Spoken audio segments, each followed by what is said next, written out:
Hey everyone, thanks for watching. My name is Kevin and this is my channel Fate Weaver Tarot. And for today's topic, I thought it might be nifty to explore the subject of narrative and kind of the interplay between it and the tarot, and also seemingly human psychology on some level. So before I begin, I just want to say that, as one of the earlier videos, um, maybe prudent to mention that I tend to have somewhat of my own idiosyncrasies in speech and so on, and just to account for that, I tend to be pretty real. None of these videos are really rehearsed or anything like that, so it's all very sort of off the cuff. Um, so just keep that in mind as we go forward. Anywho, so regarding the subject matter of narrative and its relation to the fields I mentioned earlier, those being tarot and human psychology. I think it's something that's not necessarily new to a lot of people who have studied the tarot, so I'm not going to spend a whole lot of time on it.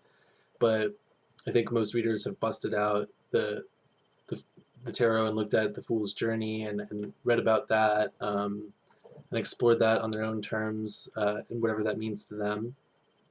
And have looked at the suits and seen the stories within them, especially in the pictorial tarots like the Wade Smith and its decks that follow in its style. Um, and I think people that have investigated those streams have also looked into the Jungian archetypes and may have also looked into Joseph Campbell's comparative mythology and so on and so on. For those who haven't taken the time to look into those things, just a brief mention to those things is just that um, we can look at several different stories in the world, and that are happening in real time, and like fictional stories and stories that were told in a mythological, reverential kind of sense, or told with reverence, um, that describe, you know, human nature, the abstractions of the human experience, and in some level, try and describe nature through the lens of narrative, describing certain seasonal processions and celestial processions, cosmological things through the lens of narrative. So uh, there's many examples of that, like lots of stories about constellations and stars and things like that, tend to relate to, myths that are really, really old, like Babylonian myths and all the way up to today. And we can look at alchemy as a myth of human psychology in some senses, and probably, was also a narrative that in some instances may try to, uplift the human and material relationship, on some level, to find appreciation in the material and to see the material world as divine, perhaps, um, and so on and so on. Um, so yeah, so we can talk about the practicalities of some of these things, in the instances of working with the tarot. Um, so I guess first what I'll say is, you know, like I mentioned earlier, we can look at the cards, in order, such as, any suit from the ace to the king, or the majors in the Fool's Journey, and we can track experience and find the archetypes and kind of relate to them in different ways. But oftentimes, it's the complexity that emerges in a reading that's fascinating to, I think, a lot of people, and tracking the meanings and associations there, um, and working with them on some level to inspire the intuition to some end within a reading. And and so on that thread, the tarot is a little bit different than other things like, for instance, astrology. Um, because even though, astrology is dynamic unto itself, things move around in this like wheels within wheels kind of sense.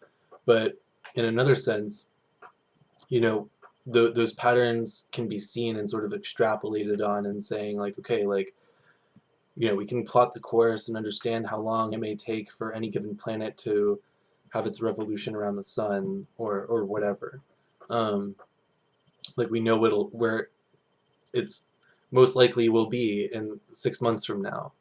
But the tarot is a little bit different because it's so fluid and dynamic that we don't necessarily know what to expect when we draw cards. Um, we might have certain ideas of certain cards in our heads when we're drawing a reading, and we may be astonished to find that the card that we were thinking about came up somewhere in that reading, right? I'm sure that's happened to a lot of readers, and that's like one of those spooky things that happens. But in another sense, it does kind of like probe our awareness, or rather just kind of nudge it. I would argue it nudges awareness to certain ideas or trains of thought. And those may perhaps have some consequence on how we perceive ourselves, how we perceive our environment, and those perceptions may thereby influence our actions and choices and so forth.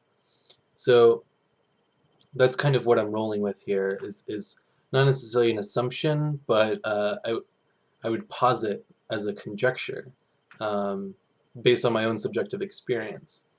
So, and to say that that is what's going on in some senses does strip the magic of it, and I'm not going to be the person to say this is what's happening because that would be foolish, right?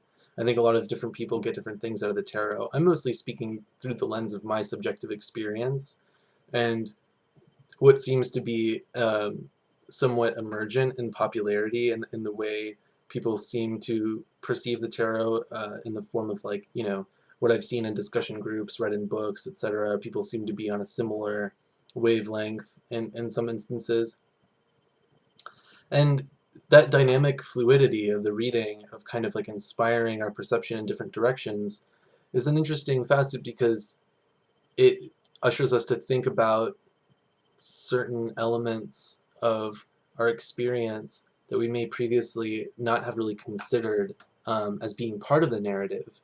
But when we sit and think about them, we may be able to find their place in the narrative and see and identify and track um, how certain things are playing into how certain concepts that are contained within the cards, contained within the imagery of the cards, I should say, perhaps, how those things are a part of our experience. And then we may be able to like ask ourselves questions a little bit more, perhaps accurately, or with some sense of accuracy by honing in on certain things. So there's this kind of like unraveling of self that can sort of occur um, when considering the tarot through the lens of narrative.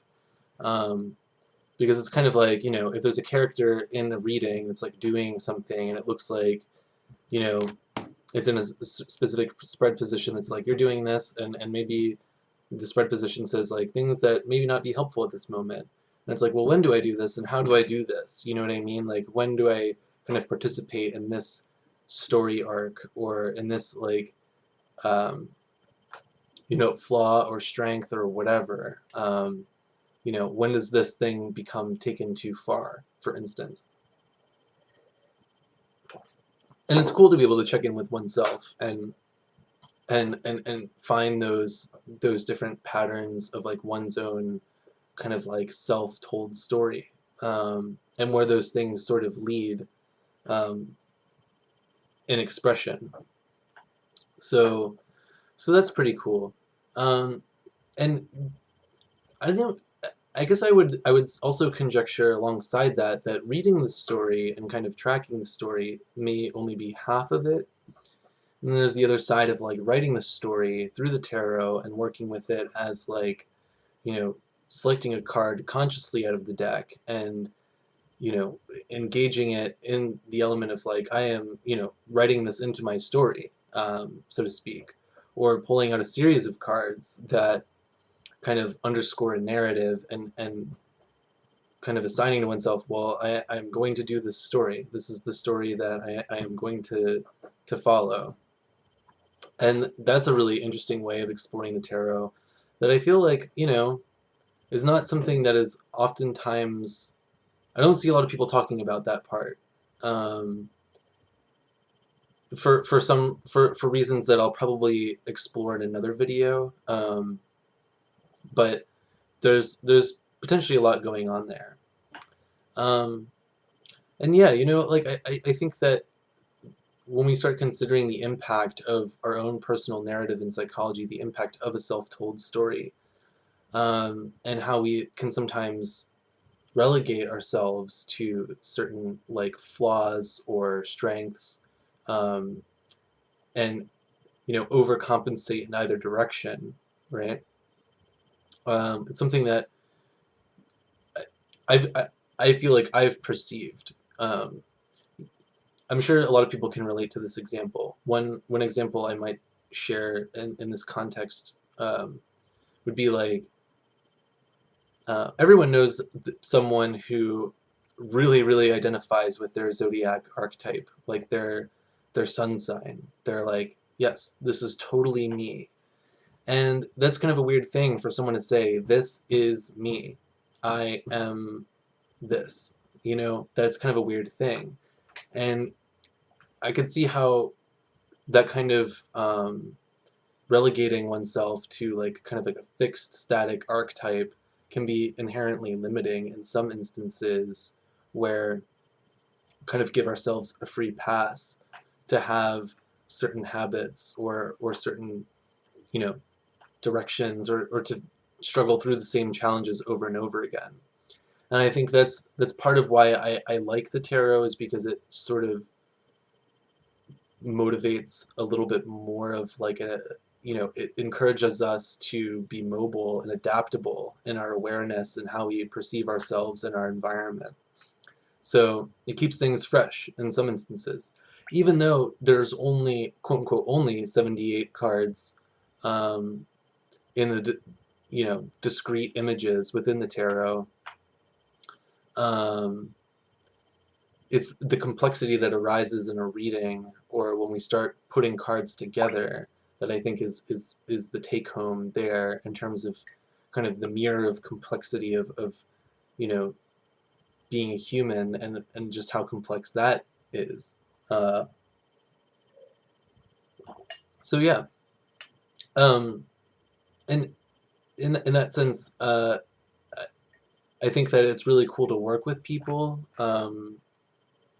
insofar as that whole narrative element is concerned, because it's almost like kind of, in a sort of voyeuristic sense, we get to kind of look at someone else's story, and just that alone, to have permission to do that, and to have someone be like, yes, like I want to share my current story with someone, and to see it with someone together is cool. Um, Provided that we are like, um, that there's agreement between me and whoever's watching this video, that is something that happens, is like the story emerges. It seems to be in my own subjective experience, but that, just because I've tracked that in my own subjective experience, doesn't make it true for everyone. So go ahead and mention that. Um, but it's cool to be able to do that, and there's some interesting things to think about from an ethical perspective with that, because you know as the reader, depending on how we're phrasing the reading and how we're encouraging the querent to explore the concepts within the reading, um, we can kind of like direct someone's perception, not in a very like forceful, direct sense, although maybe some readers have that style, I don't know. But, I think for a lot of people that are drawn to tarot, it's more of kind of like a gentle nudge towards, considering certain elements of one's experience and how they are finding their fulfillment in different areas of their life, both positive and negative, or and places that are totally neutral as well.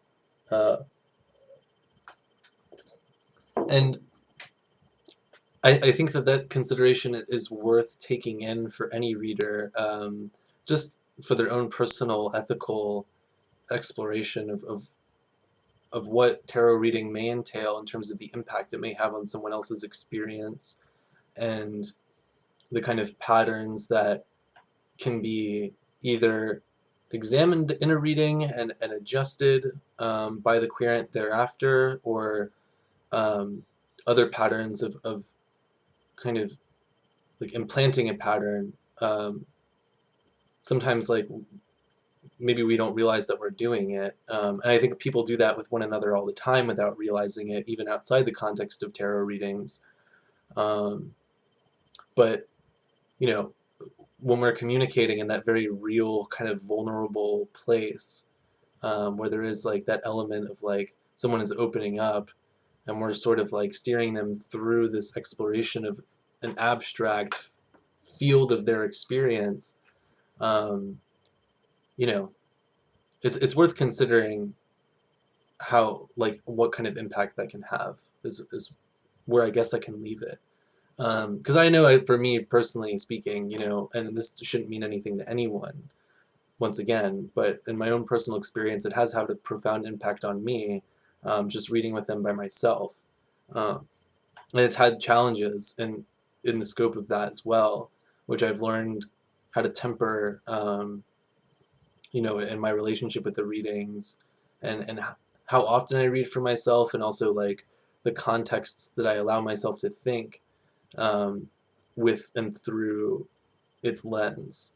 Because there was a time when I was trying to connect it with everything, and even though that's fun in some ways, it can go right in the other direction and be pretty terrifying sometimes, like a Nine of Swords and the Moon kind of experience. So those are just some things I wanted to offer in this video, and share, and possibly um, openly consider with viewers. So yeah, I think I'm going to leave it off here. Thanks for watching. I look forward to reading whatever feedback emerges, and I hope you enjoyed. Thank you.